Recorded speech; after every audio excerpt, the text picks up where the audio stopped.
Louis C.K. But first, we got Ron Perlman in the studio. Hey, how you doing? How are you? Nice to meet you.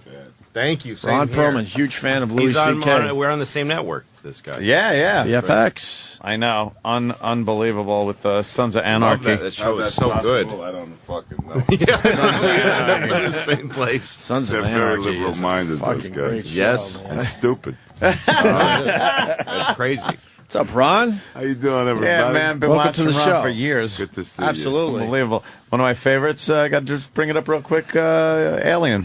What was it? Resurrection. you. Yeah. Yeah, that was good. No, that was one of the franchises I managed to close down. I went through a spate of that. I closed down a lot of venerable old institutions. Star Trek, they never made another one of those. That was done. They had to reboot the whole What I'm start over proudest 'cause of about, you? and this is probably more a public service than anything else, was I closed down the Police Academy franchise. Oh, thank you for doing Wow, that. you You're on the really last did one of that, those? Yeah. You should get a trophy for that. Definitely the last one of those. And I take personal credit for it, too. But look at what you're doing with like HellBoy. People love HellBoy. I closed that one, too. I liked it. Jesus Christ. Thank you. You're in the island of Dr. Moreau. How nuts was Brando to be around?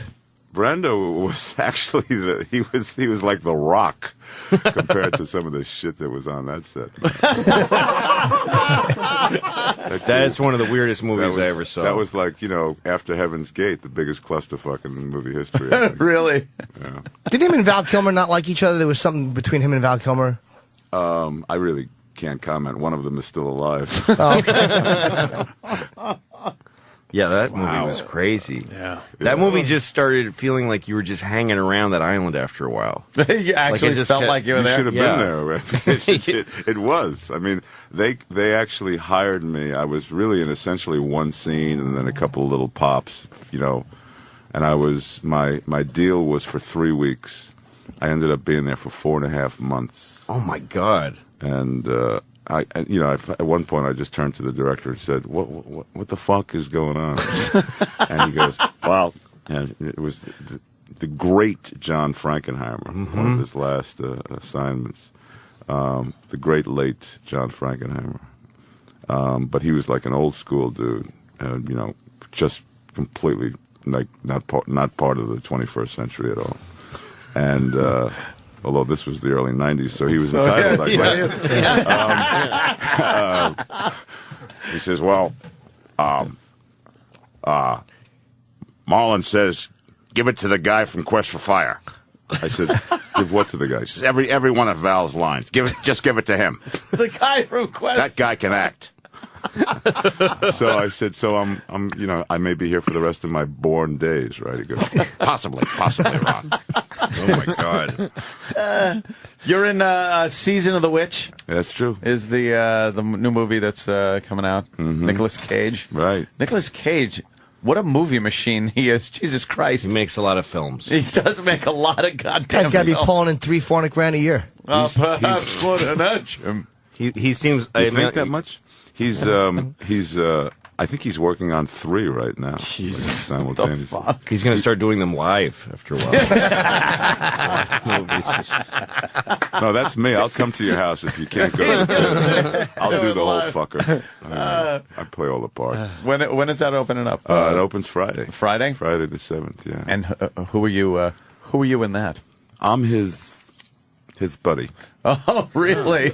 I mean, is this a stretch? It's a buddy film. It's a lot of things. It's but essentially, what was most attractive to me was that he and I are these two warrior knights in the Crusades, and we've been fighting kind of shoulder to shoulder for like 12.5 years, and so. It's on that level. It's a buddy movie, and then it's kind of like Bing Crosby and Bob Hope road picture. On the road.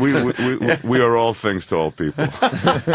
And then there's a little witchcraft, a little this, a little that, a little song and dance.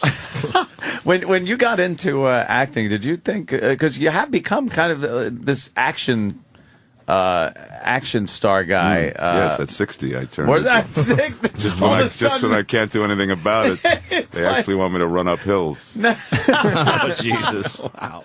Yeah, because I've noticed over the years, like at first, early on, you weren't really cast in the action roles, and now, a little later in your career, I guess. Well, everyone else has died off. Is what's happened. That's what it is. So they're giving you the parts. Yeah, if you hang out long enough, you're the only one that's left on that list. And you were like one of the most well-known, unrecognized people on Beauty and the Beast years ago. Yeah. When you were on that TV series. How was that? That must have been. Was it frustrating for you? No, actually, just the opposite. I mean, I you see guys like Nick Cage really have to give thought to their every movement. They just, and I'm at the, the Gelsons in L.A. at, 2 o'clock in the afternoon, and no one cares. No. I mean, I can go anywhere. I can just, to this day, and do anything. I have never had to make an alteration to my, sordid lifestyle. You're pretty recognizable, though. Jesus. Well, yeah. I think the FX show, which is the same that Anarchy, Louis on, has magnified the profile. But I mean, I was able to basically move through life, unfettered, because just nobody gave a shit.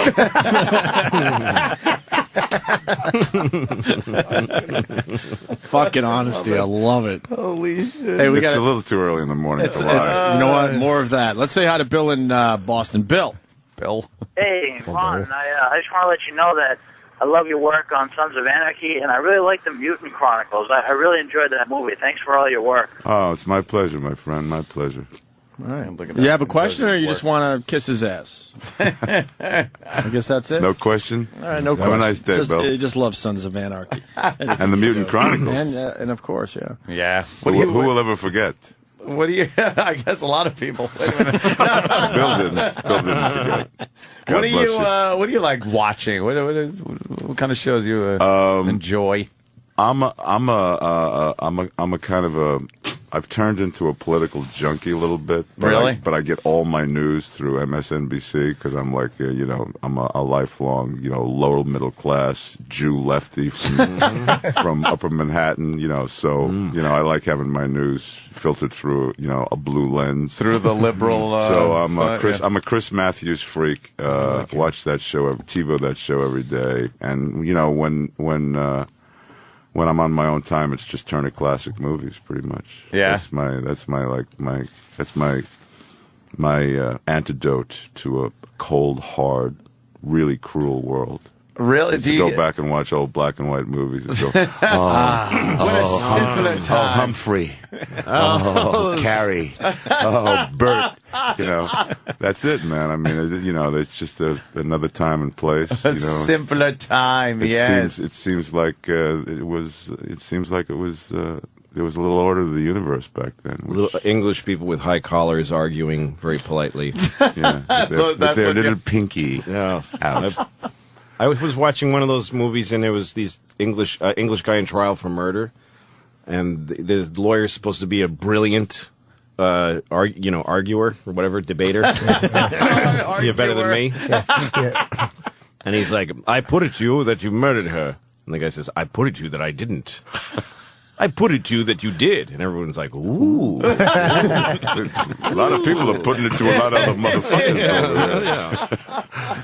Got some people booing that you said MSNBC there, Ron. Oh, really? Fuck them. Well, politics will absolutely divide everybody and get them. Yeah, but it's like a going sports for the team now. Right. Yeah, Fox it really is. News That's all it versus is. MSNBC. Yeah, that's all it is. You're right. Fuck the Red Sox, boss. Stupid. Yankees, Red Sox. Start buying your MSNBC jersey now. Yeah, because ask that guy, why don't you like it? Well, because just liberal. What is it about liberals you don't like? Just because just bashing Bush. No, he's not even president anymore. Yeah, but liberal. It's just the same, and it's the same on the other side. Why don't you like Fox News? Just because just conservative. Just like all of a so sudden, conservative. it's just like, yeah, you just went gay when he talked about. No, it's California. It's not gay. Yeah, it's the He was going with the It's California. just conservative. I It's just like slip such into that all the assholes. time myself. No, I do too. Are you involved politically at all in any? Just in my anything, living or- room. Just in your living room, your armchair I yell kind and of. scream. I mean, I'm very politically involved in my car. Yeah. Oh, okay. So you could yell and scream. Do you check in on what the other side's talking about and doing? Get yourself Absolutely annoyed. not. Absolutely not. No? Really? No, I just don't. I don't give a fuck. It's all poppycock to me. Is it? What do you think? Does it affect you in any way? Do you really think it affects you in any way personally? Who's in charge? Like now, today, as a matter of fact, the Republican House is going to be sworn in. Do you think that is going to affect you any way, shape, or form? Yeah, they're not swearing in anybody else because no, just the Republican House. Just the Republican House. Do I think? I actually do. I really do. I really do think that that government plays a role in people's everyday lives. You look at things that are historic, landmark, sweeping legislative victories. Like the Civil Rights Act and Medicare and Medicaid and all that stuff. And even the abolishment of slavery, which were things that really affected the whole sort of not just spiritual, Affected the South. but A little bit. and it always came with these horrific, bloody fights, and there are still people today that are railing against FDR, for Yeah. fucking socialist cocksucker. Welfare state. Hey, that's just sorry to interrupt you, but slavery emancipation, was that a piece of legislation or was it an executive? How did he? It never occurred to me. How did he It do ended it? up to be an amendment to the Constitution. It was an amendment to the Constitution because the original Constitution allowed for slavery, and in order to, the Civil War was the execution of the unearthing of the illegality to secede from the Union, number one, and number two, then they needed to add an amendment to correct the. So how do you when you put an amendment, Congress has to do that, right? Or Congress has to do they that. have to but, vote. It has to be a huge lopsided vote or something. Some guy just sneaks into the middle of the night and writes it and goes, "No, that was here." That was here. You didn't see this? In fact, John Boehner was in office back then. Good old Boehner. Well, politics are very polarizing. How many times have I said that, Lou? Hundreds. It really is, though. But I know some actors really get on board. Like Sean Penn is going down there and meeting with Chavez, and he's always going over the Middle East and. He's consistent. I don't agree with him, but I'll say this: he's a very consistent guy. He is consistent, and he's a fucking amazing actor. So it's like I love his work. He's a guy who I find annoying, but I love him so much. His work is so good. It's like you can't not like the guy. Yeah, because some actors that are into politics, it seems like they're just trying to find more lists that they can get on. Yeah. It's not really about the cause. It's like That's I got why I to go. Like when I hear that the White House briefed Barbara Streisand, I'm like, don't fucking waste all these people's time. You're doing that. That's why I like. She just wants to know that she can jet into D.C. That's why I like Ron just does it from his living room. Right. I don't know. I think that there are people who spend their lives, professionally doing that, and I have a different life choice professionally, and it's not. I also think that it's not necessarily helpful when entertainers get involved in things that they shouldn't.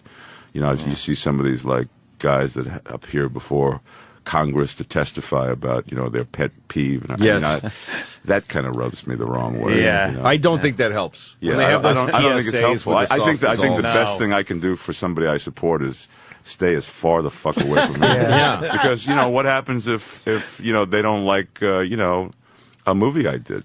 Yeah.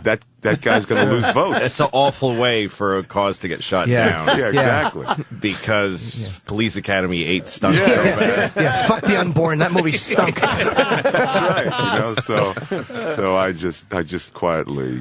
Do you? Well, I mean, there's a reason I have a lead by example bumper sticker on. I mean, that's the way I feel. Jimmy's disgusting me today. Are you getting a lot of bikers getting in touch with you and stuff? Are there some frightening people that you've met because of Sons of Anarchy? Oh my God, yes. Yeah. yeah. They're frightening, but they're showing us a huge amount of love. Yeah, I don't doubt it. Are there any that don't like you? Or are there any that feel like that's not the way we are, man? No one has emerged so far that doesn't like. I'm sure there are people sticking, pins in dolls, Ron Perlman dolls, HellBoy dolls, But no, I've actually, we only work 5 months a year, which is the beauty of working on FX. You only do 13 episodes, so you have a lot of time to do other stuff. And between the second and third season, I was like all over the United States doing various other projects. And every time it became known that I showed up in like Albuquerque or Illinois, something like that, I would get a message, the guys want to sit down, and have a little sit down. Oh, shit. And I go, I'm, let me give you a call. Yeah. So I've yet to take advantage of it, but Book a flight out of it.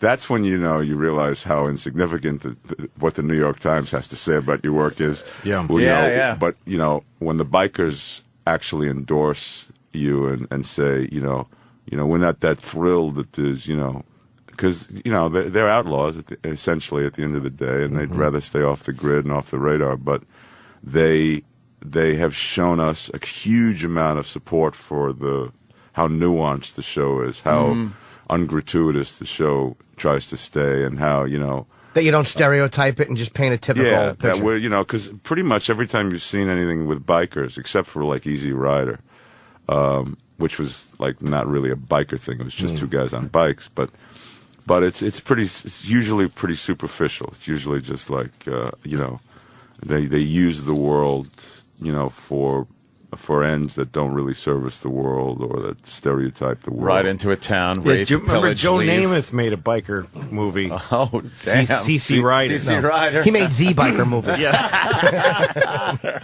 And they show him walking through a supermarket and like grabbing a milk carton and drinking it and then throwing it on the floor and just crazy. like pushing people around a little bit. He was crazy in that. Crazy biker guy. Oh, God. Joe Namath. This show is so good though. Have you watched it? Sons of Anarchy rules. It's so good. And I don't keep up with anything regularly. I just don't have time, and I've got kids and stuff. But Very busy man. every time it comes on, every time I see it, I think I can't, because a lot of dramas are too intense and too involved. And you'll see guys talking, and the scene's like this low talking. Cyrus wants to meet on Tuesday, but do we have the chips to, leverage him? And I'm like, who the fuck are you people talking about? But when I watch that show, I watch for 2 more minutes, and then I'm like, wow, they got to get Cyrus to meet. What's going to happen to him? I hope Cyrus doesn't decide to be a no-show. Yeah. Do you ride? Do you? I don't ride well. I'm not that guy. It's funny because there's the whole rest of the cast that just loves the bikes, and then there's me. That's just not big an on actor playing a part. Yeah. But you have to ride in certain scenes. Yeah, you have to ride. Are you like, let me go straight, and then could you get someone in here to make the turn for me? Well, they hired me to do this part while I was doing a movie in Romania. So I literally for the pilot, and which segued right into the first season of filming, I got off a plane on Sunday night and on a Harley Monday morning. Had never been on a bike before in my life. And those are heavy bikes to start on. Yeah, my bike is just shy of 1,000 pounds. So Did you regret You riding didn't get to motorcycles under special skills on your resume? yeah, I did. That and horseback riding. I pretty much lied about whatever you can think of. Juggling, French. The only thing I really never lied about was the knitting. It's hard to fit that into the show. I've never done a movie about knitting. All these years, I just took so much time out of my youth to learn how to purl and whatever. Anyway, So the first season, you'd see me pulling out in a really dramatic fashion, and then you'd see me pulling in. And the rest of it was, the back of some stunt guy's head. Stunt guy. Then in the hiatus for the second season, I actually spent some time on a bike. Tried to find a little bit of a comfort zone, which I'm still terrified of that particular. Bike. It's scary. I'm terrified. I like a little metal around me when I'm driving on the road. This machine pulling you by the arms. I mean, I don't even like going. Nasty. Pulling you by the arms. Yeah, that's what it feels like. I used to have one, and I rode a motorcycle for like 2 years in New York City. And I was never totally unscared. I was always a little. I wanted really badly to get in an accident that wouldn't hurt me. Like that was my fantasy, and it's exactly what happened to me. I cracked the bike up really badly, and I was fine. You can't. So I could say, "Oh, I don't." I'm done. You can't be on alert that long. No. Every day. Can't scratch your nose. You can't have like this. No. Sometimes when you're driving your car, you could just kind of drift off a little as long as your peripherals are working. On a bike, it's just like constant fucking on a state of alert. Like I was in a helicopter once going to doing a show in Western Pennsylvania, and the guy, he's just holding up the joystick with both hands. And he says, I'm just chatting with him about how it works, and he goes, "Well, if I have a muscle twitch and let go, we just drop out of the sky." Oh, great! Thanks for letting me know that. Yeah. Oh, you should have said to him, "Hey, thanks for sharing." Yeah, that's what I should have said. That would have been many years ago. Many years ago, I was going to do a film about like these Long Island bikers, and so I needed to learn how to ride. And I was still living here in New York at the time. So I took this safety course, which you're required to take first to learn how to ride the bike, but then you got to spend all this classroom time because you got to take the written test because you got to get the license, et cetera, et cetera, et cetera. So we walk into the classroom experience, and the first thing the instructor says is, "Who here can say what the percentage of people who ride a bike get into a crash?" So one guy says 20%. He says, a little higher. And this goes on and on and on. Finally, he says, "Nobody? 100%. Really? And he wasn't jiving, man. I mean, if you ride a bike, you are going to crash. At some point in your bike riding career, you'll crash. And you could be phenomenal at it, but other drivers are not looking for bikes. Mm-hmm. People are like changing lanes like crazy. The classic is the left turn in front of people. People will just...